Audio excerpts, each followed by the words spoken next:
Aujourd'hui, dans Jeux de pouvoir, Vladimir Poutine fait son numéro.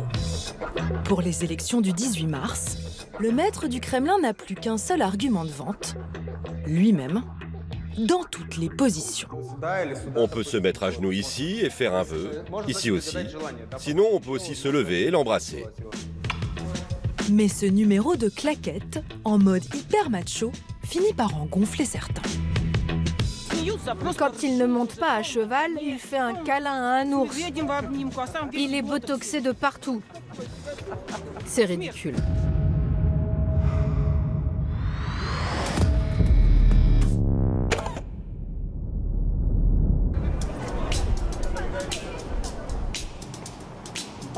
Ce n'est pas parce qu'on s'appelle Vladimir Poutine et qu'on dirige la Russie qu'on n'a pas le droit à un petit bain de foule.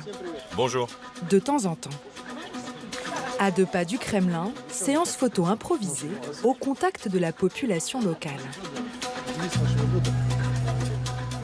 Se retrouver à côté de Poutine, c'est vraiment un rêve. C'est un grand honneur pour moi d'être son sosie. Vous êtes vraiment proche de l'original, surtout quand vous portez des lunettes. Ok, ce Vladimir-là est une imitation. Mais il est assez ressemblant pour apprécier la popularité du président. Je plais beaucoup aux femmes. Je le trouve attirant.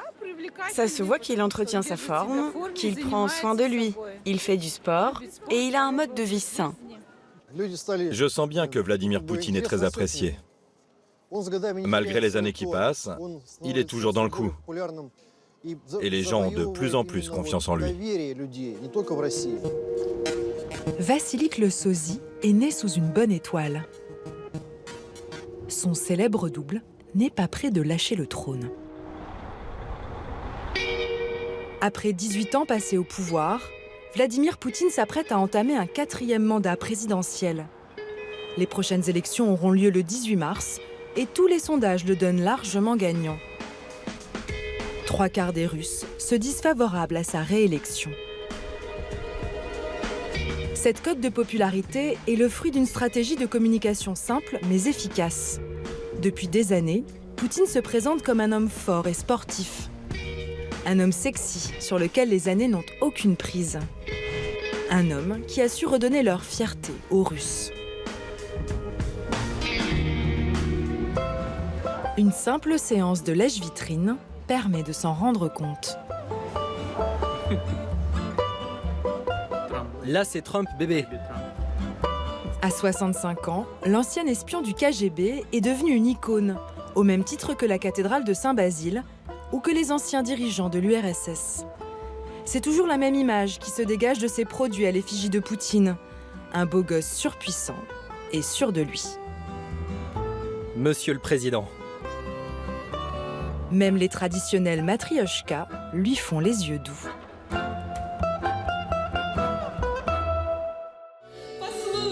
Sur Internet, on trouve un florilège de chansons à la gloire du président russe.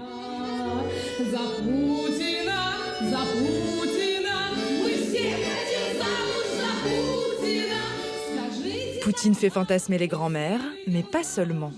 Les plus jeunes aussi le trouvent cool.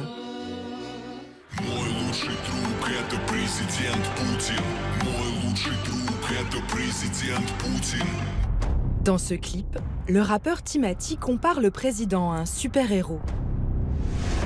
Un homme capable de prendre le contrôle des platines et d'électriser tout le dance floor.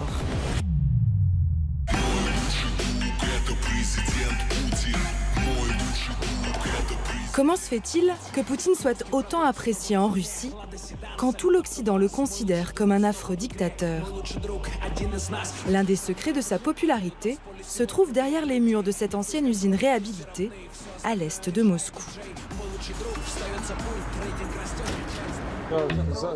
C'est là que le groupe baptisé 7 a monté son QG. Des artistes et des intellectuels qui mettent leur créativité au service de l'image de Poutine. Ils inventent des produits rigolos ou pratiques qui le rendent sympathique. Ces t-shirts, par exemple, se sont vendus comme des petits pains. On aime bien la provoque. L'idée, c'est de mettre une information dans un bel écrin pour que les gens s'y intéressent instantanément. Difficile en effet de ne pas loucher sur les frontières de la Grande Russie. Ou sur le profil de Vladimir.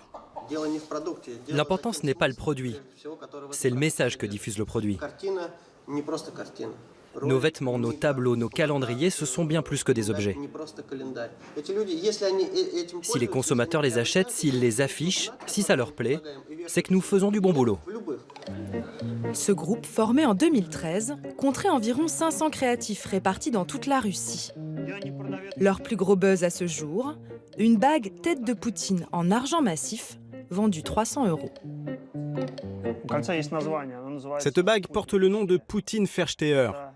C'est un mot allemand qu'on peut traduire par le club des adorateurs de Poutine. Les gens qui partagent la même vision et les mêmes valeurs que lui. Les chaînes de télé russes, toutes proches du pouvoir, se chargent de la promo. C'est une tendance que rien ni personne ne peut arrêter. Après les t-shirts et les sweats à capuche, voici les bagues. 5 minutes de reportage entièrement consacrés à leur création. Il n'en existe que 100 exemplaires. Ces hipsters engagés refusent de révéler l'origine de leur financement. Selon l'enquête du journal indépendant Novaya Gazeta, le Kremlin leur verserait 20 millions de roubles par mois, soit 300 000 €. Le prix à payer pour rester cool, passé 65 ans. Pourquoi cette image de playboy séduit-elle les Russes? Je me rends au dernier institut de sondage indépendant du pays. Ici, on se permet de poser toutes les questions à la population, même les plus loufoques. À la question « Voulez-vous prendre Poutine pour époux ?», 20% des femmes répondent oui. Les mauvaises langues le surnomment le mâle alpha, le mâle dominant. Tout le comportement de Poutine, sa virilité, sa force, son courage, son goût pour le risque et la confrontation, servent à mettre en avant des caractéristiques typiquement masculines. Et ça plaît. Pour la majorité des Russes, Poutine incarne le fantasme du leader tout-puissant, capable de redresser l'économie du pays et de lui redonner sa fierté sur la scène internationale. Sa courbe de popularité en témoigne, les pics les plus hauts correspondent aux guerres de Tchétchénie, d'Ukraine et à l'annexion de la Crimée. C'est là que sa cote a grimpé au maximum, jusqu'à atteindre 87%. À chaque fois que Poutine se livre à des démonstrations de force ou qu'il prononce des discours agressifs, sa cote de popularité augmente. La propagande du Kremlin présente ces actions comme des pas vers la reconstruction de la Grande Russie et le retour à la place qu'occupait l'URSS dans le concert des nations.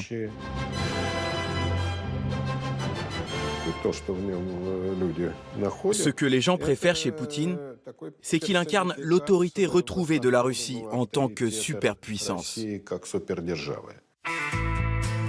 La dernière chanson sortie à la gloire de Poutine raconte exactement cela. Voici le clip surréaliste que la députée Anna Kouvitchko a réalisé. Entourée d'enfants en uniforme, images de bombardements à l'appui. Elle félicite le chef de guerre pour ses victoires militaires.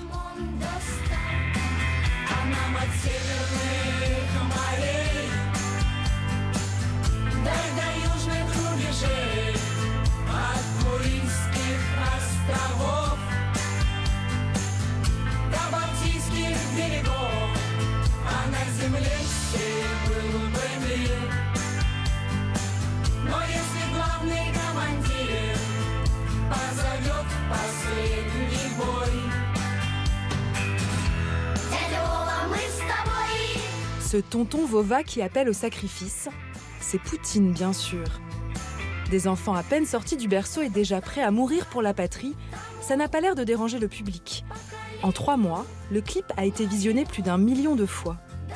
Preuve qu'en Russie, le culte du chef démarre dès le plus jeune âge.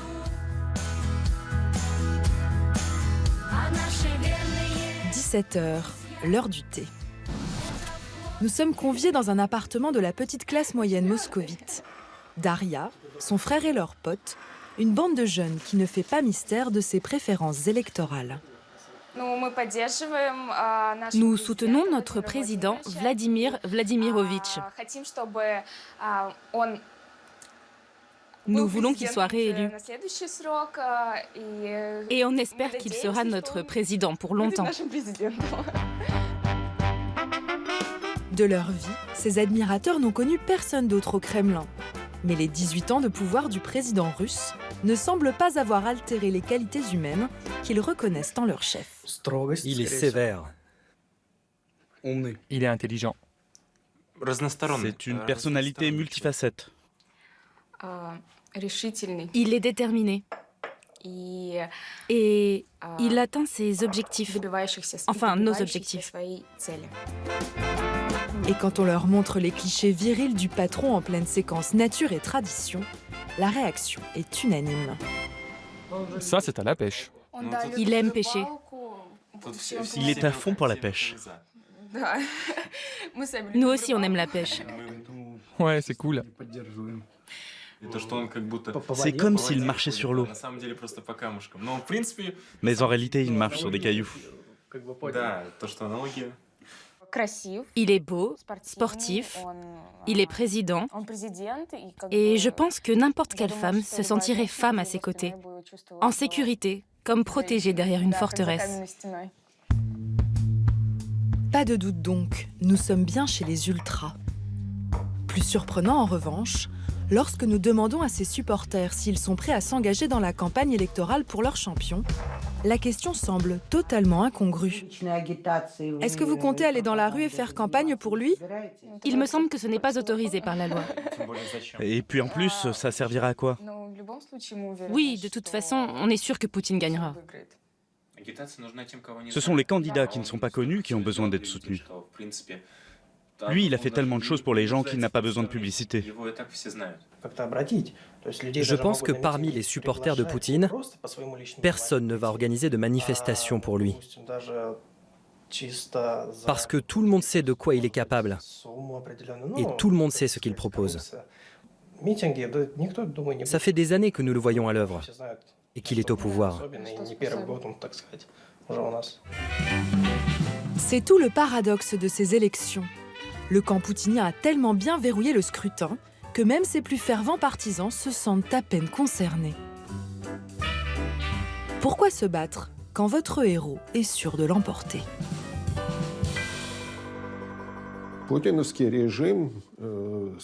Le régime de Poutine devient de plus en plus répressif et prend petit à petit les traits d'un régime totalitaire qui contrôle entièrement les médias et qui manipule l'opinion publique. La Russie n'est pas un pays démocratique. Ici, il n'y a pas de liberté de choix au moment des élections. Ce système verrouillé et autoritaire laisse-t-il la moindre place à l'opposition ? Ils sont 7, dont une femme à se présenter contre le vainqueur annoncé du 18 mars prochain. Des candidatures de témoignages, tant Poutine est en avance dans les sondages, avec 67% des intentions de vote. Alexandre Navalny, l'opposant au président le plus connu et le plus persévérant, a quant à lui été écarté du scrutin grâce à d'opportunes condamnations pénales qu'il réfute en bloc. À Moscou et dans tout le pays, ses partisans continuent de se battre. Les rassemblements pro-Navalny se font autour d'un nouveau slogan, l'appel au boycott des élections. Le raisonnement est simple, plus la participation sera faible, plus la fête à Poutine sera gâchée.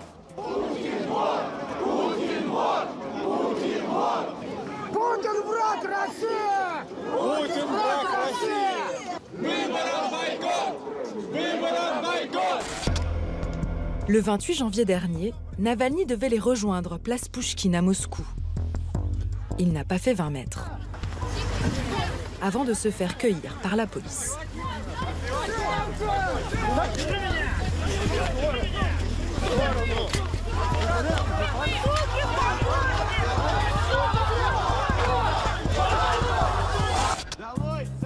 Ses partisans, habitués aux arrestations à répétition de l'opposant, poursuivent le rassemblement. Chers citoyens, nous vous prions expressément de libérer la place. Ne gênez pas la circulation. Soyez organisés et respectez l'ordre. Vous n'avez pas peur d'être là et de prendre la parole? Non, on n'a pas peur. Nous n'avons peur de rien. J'ai 18 ans et Poutine est au pouvoir depuis 18 ans. Je ne connais pas d'autre vie que celle sous Poutine. Et nous voulons quelque chose de nouveau. On est pour le changement du pouvoir. Nous sommes ici parce qu'on nous prive du choix. Le 18 mars, il n'y aura pas d'élection. Ce sera juste la réélection de Poutine. Tous ceux qui sont présents ici le comprennent. Malheureusement, l'information n'est pas assez diffusée pour que la majorité des Russes le comprennent. Vu qu'il n'y a pas de candidats qui se battent pour le pouvoir, on a fait de nous un troupeau qu'on amène où l'on veut. Et moi, je n'ai pas envie d'être un mouton. Et c'est pour cela que je suis là. Quant à la communication tout en gonflette du président Poutine, ici, elle n'impressionne guère, surtout pas les femmes. Tout le monde se rit de lui maintenant. On ne rit pas, on se fend la poire. Soit il est sur son cheval, soit il fait un câlin à un ours. Il est botoxé de partout, c'est ridicule. C'est la honte pour un président. Aucun autre président ne se comporte de cette manière. Dérision ou abstention, voici bien les dernières armes de ceux qui n'en peuvent plus du système Poutine.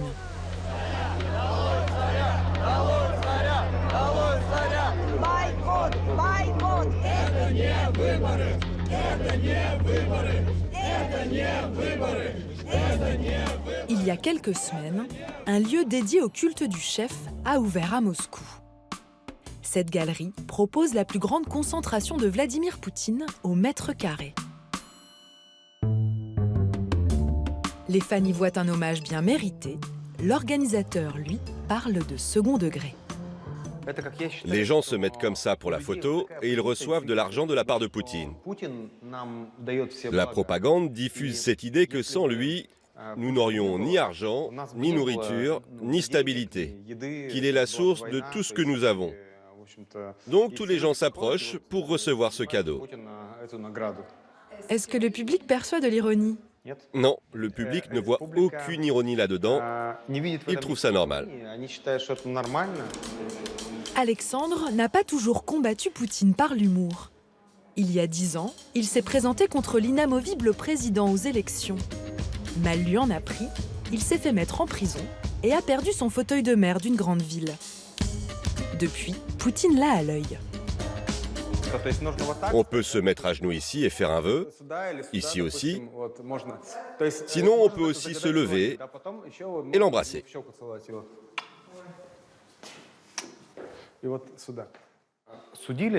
Quand j'ai été envoyé en prison, la psychologue du centre de rétention m'a dit « Appartenir à l'opposition, cela relève d'un trouble mental ». J'ai voulu résister, mais j'ai compris que les gens se satisfont d'un seul candidat. Je n'ai pas changé mes convictions, j'ai simplement accepté le fait que les gens le soutiennent et que le poutinisme est là pour très longtemps. Rire plutôt que d'en pleurer. Face à l'absence d'alternative et à la réélection annoncée du candidat sortant, les Russes n'ont pas vraiment les moyens de lutter. Au terme de ce 4e mandat, Poutine aura régné sur la place rouge pendant 24 ans. Un seul dirigeant russe a fait pire, Joseph Staline.